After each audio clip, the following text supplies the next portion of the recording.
Well, good afternoon. Sorry. What a great day for history.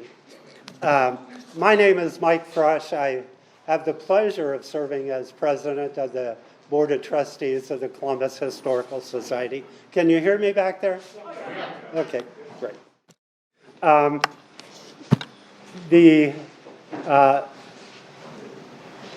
To kind of borrow a phrase from one of our friends, Vernon Pack, who loves expressions that have multiple meanings, today is an historic event. Thank you, Vernon, for that. And if you've traveled around the state with Vernon on his history trips, you learn that quickly, that you use those phrases. Want to recognize the different state and local government officials that are here today. We thank you for being here. I see Senator Herschel Craig over here, right? Back there someplace, I thought. Who else is here? Yeah. Who else? Who else is here? Pardon? Okay. Thank you. Thank you. Fran should be doing this. She knows everybody.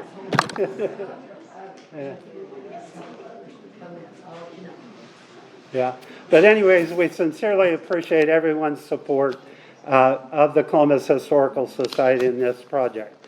The Columbus Historical Society was founded in 1990 by a group of professional and amateur historians who at that time we thought we were the largest city in the United States without its own historical society. So we formed that organization in 1990, this organization in 1990. For the past 31 years, we've been preserving the multicultural history of Columbus and sharing that back with the community through a variety of educational programs. We're very proud of that 31 years. We've grown over that 31 years to the point where we needed a permanent location. The prior 31 years, we've been in 5 temporary locations, 5 different locations. So about 3 years ago, a young woman joined our board by the name of Fran Ryan. And Fran, I challenge anyone in this room to compete with Fran energy-wise. She's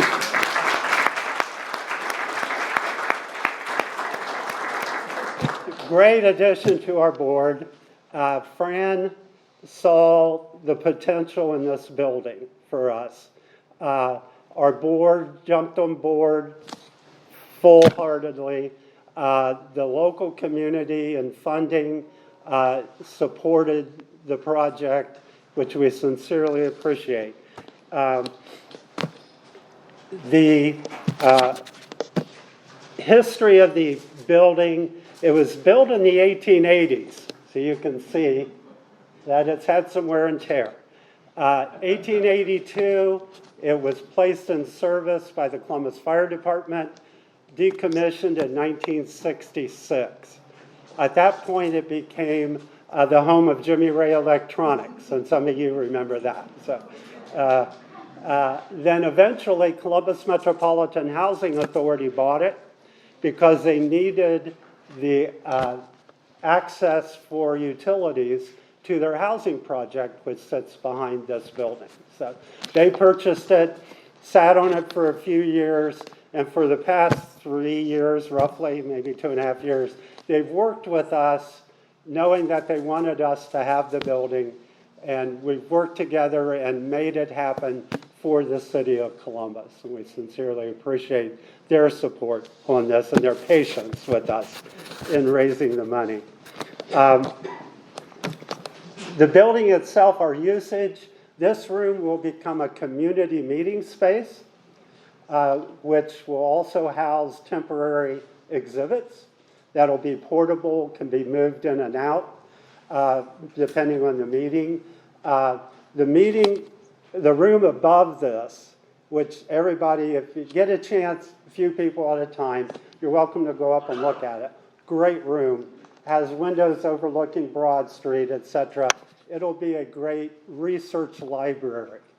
And we will have some announcements here in the next couple of weeks where we will disclose some major collections that we are going to be receiving that will go into that research library.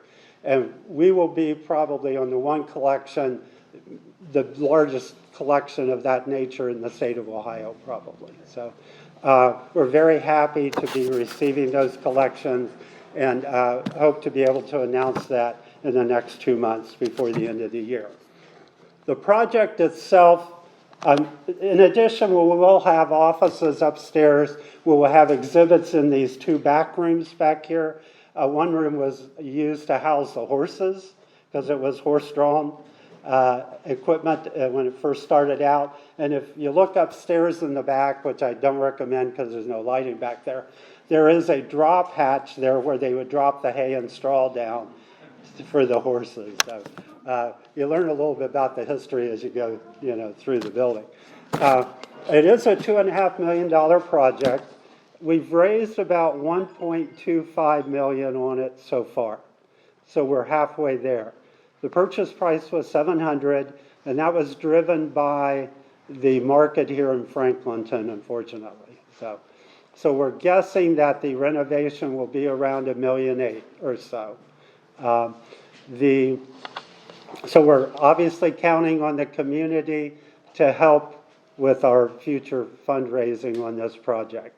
But the state of Ohio, to start off, gave us a $500,000 grant for renovations. We thank the state, and we thank Senator Herschel Craig, Representative Kristen Boggs, Representative Adam Miller, and Representative Laura Lanise for their support of that, as well as former Speaker of the House, Joanne Davidson, who constantly was offering me advice along the route here on this project. So we thank them for their support in getting that $500,000 from the state. As you know, a project like this doesn't happen unless you get a major contribution someplace from the private sector. And that's one thing this project has done, is melded public and private funds for the project. Our angel, if you will, her name is Monica Morgan, and she made a major contribution up front. She happens to be a personal friend of mine, believed in the project, wanted to make it happen for the Central Ohio community. So we thank Monica for that.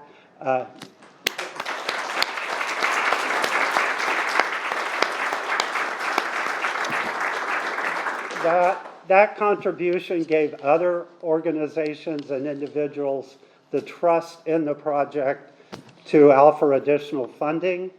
The Davis Foundation, which does a lot of funding at Ohio State and throughout the community. Our former board member, Jim Nichols, gave me a call one day and said, "We'd like to talk to you about the project." They ended up giving us a nice donation for the project, a nice grant, and we will give them naming rights for this first floor meeting space. So in recognition of that generous contribution. We also received contributions from the Jeffrey Company Contributions Fund. Tad Jeffrey was on our board years ago, and we really appreciated his support and the Jeffrey Company's support over the years. And talk about local history, great history in the Jeffrey Company. The Stevenson Fund from the Columbus Foundation.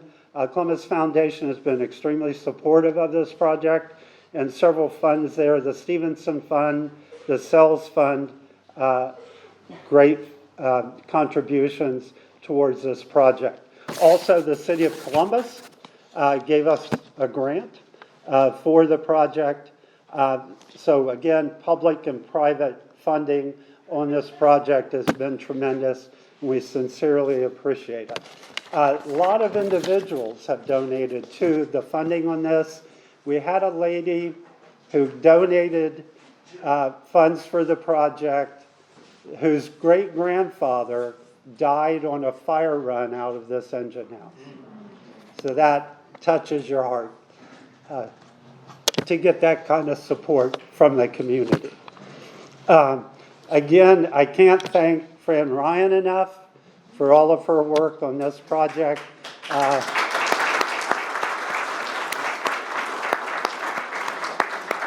Fran has been extremely helpful in guidance on this whole thing, and it's her really vision for this that really helped to make it happen. Our board, our prior board members, the community in general, sincerely appreciate everyone's support on this. It's a great project for the community, and that was our vision up front. It's not just for the Columbus Historical Society, it's a great project for the community, and it gives the community an identity, if you will, of a place to go for our local history. So, anyone like to make comments here? Anyone from the city, from the state, the county, like to make any comments? I would welcome you to the podium and come up and say a few words.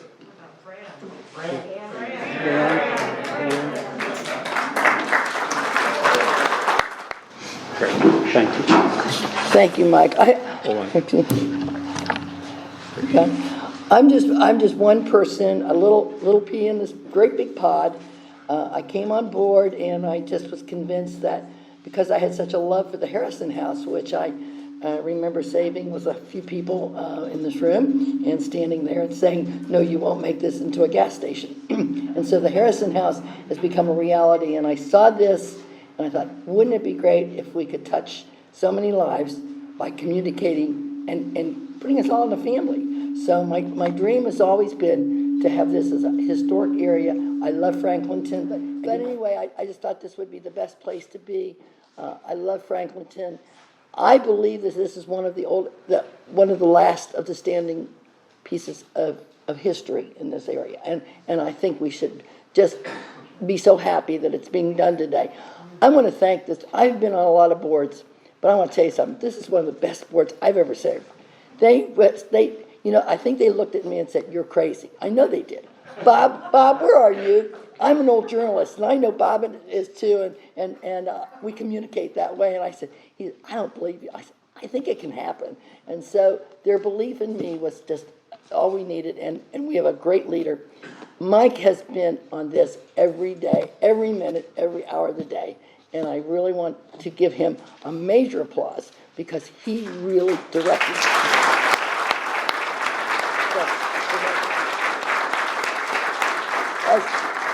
As the person who takes care of the seniors in this community, I have right over here to my left, Councilmember Brown, who will be retiring from his post, and I will miss him because he's been our kind of mentor with this whole senior project that I work on.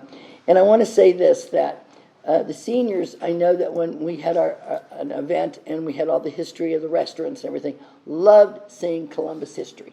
And so I speak to them really on behalf of them, that how great this is going to be. And I want to thank the city, the mayor, and the councilman who put up with me for 3 years. I mean, they had to hear this report every week, every day, every week. I was, yes, we're getting close. Yes, we're getting close. So I want to thank them. They were behind me, and I believe in them. But Councilmember Brown, if you have a few words, I know you were a safety director when we met, and when under Mayor Coleman, and when I worked next to him, and we talked about safety and seniors and what else makes such an important city. Seniors working with safety. So, Councilmember Brown, I'd love to hear a few words from you because, we're buddies. I'm gonna miss you. I'm gonna miss you.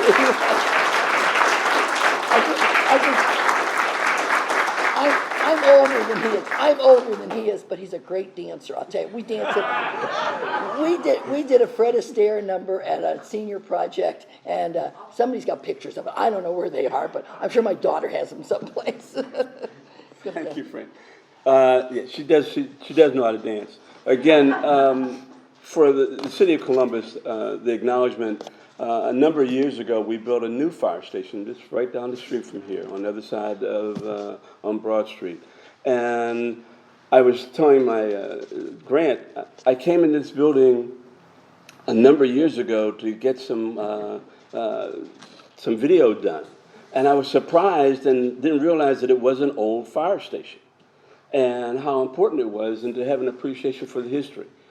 And I think, as you were mentioning, what's really special is public-private partnerships. When you do things together, you get things accomplished. And this city has tried to sustain that type of attitude for a long, long time. An old friend of mine who I learned public-private partnerships from, a gentleman by the name of George Voinovich. I worked for him many, many years ago, and he said, whenever you want to get something done, bring people together to make that happen.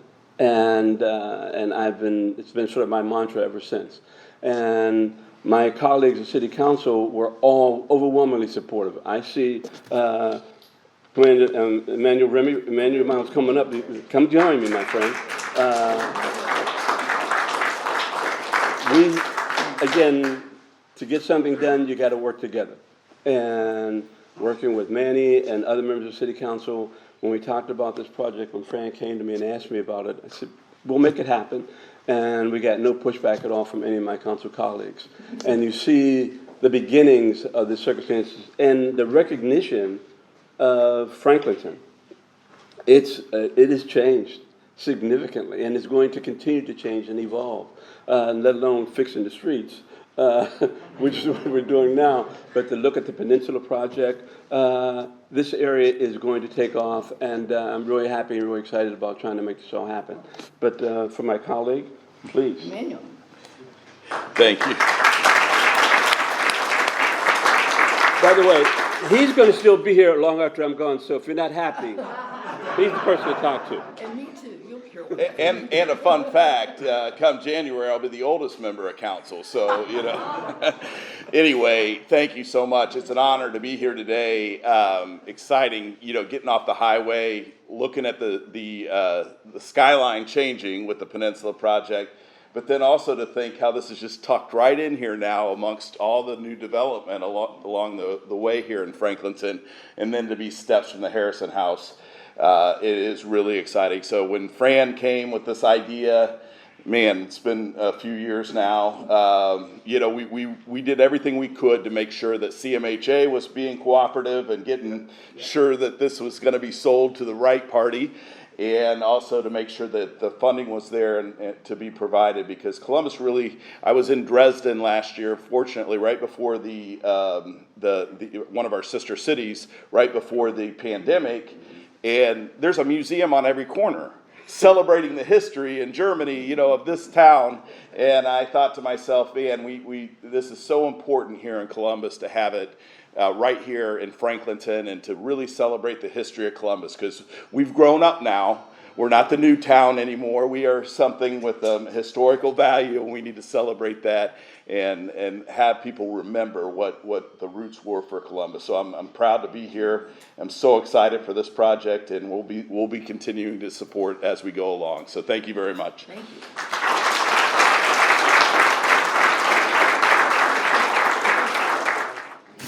Thank you all for your great comments. Several other things I will mention before I forget.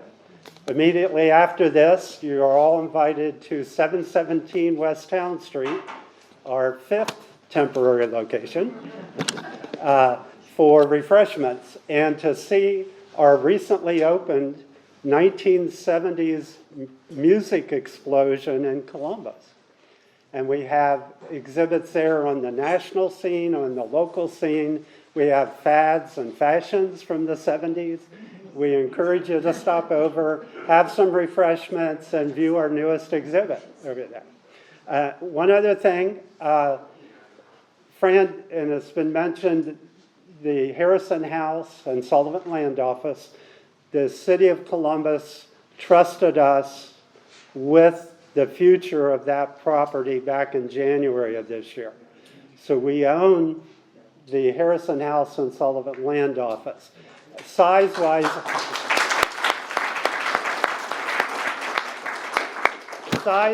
it wasn't obviously big enough for us, but it was great for the Franklinton Historical Society to continue programming there that they've done in the past. So we're working with them on future programming at that site.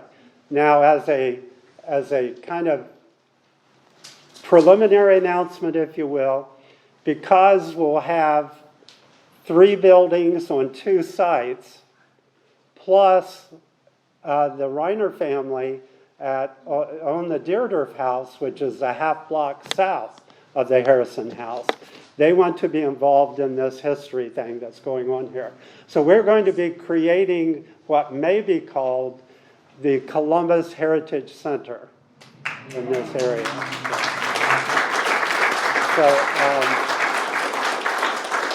It may carry a different name in the future, but that's kind of what we're using right now. And we just see it as an excellent opportunity to combine the 3 sites as a destination for the community and for visitors coming to Columbus to experience our history and our heritage and accent our multicultural heritage. It's important that we include all of our history in all of this. So, any other comments, questions of anyone? Happy to address them. Thank you all for being here today and sharing in our celebration. Thank you.